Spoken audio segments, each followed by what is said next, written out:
This is the weekend edition of iFIBER 1 News, where we present some of the top stories from this week and your weekend weather forecast. I'm Bethany Jenks. Stay tuned for more on the weekend edition of iFIBER 1 News.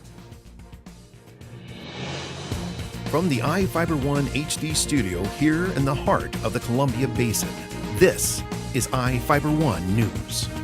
Your #1 source for local news, sports headlines, and our very own Weather Center forecast covering the entire Columbia Basin. This is iFIBER 1 News, and it starts now.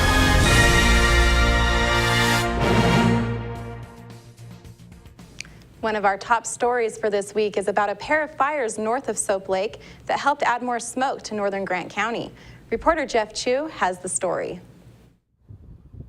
Grant County Fire District 7 firefighters were busy late Wednesday afternoon and evening when 2 grass and brush fires broke out back to back.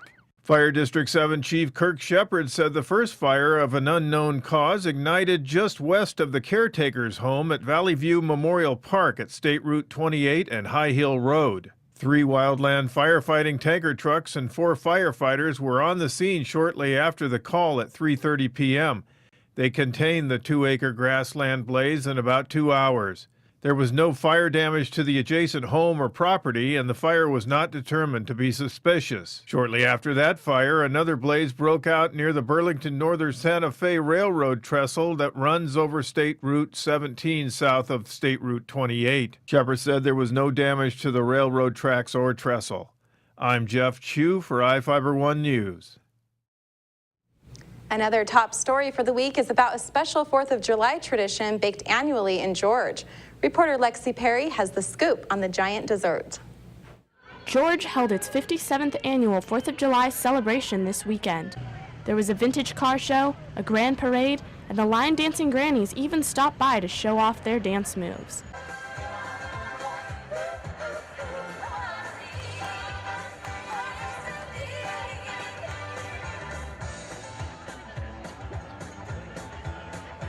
However, the main attraction that draws people to this festival is George's giant cherry pie.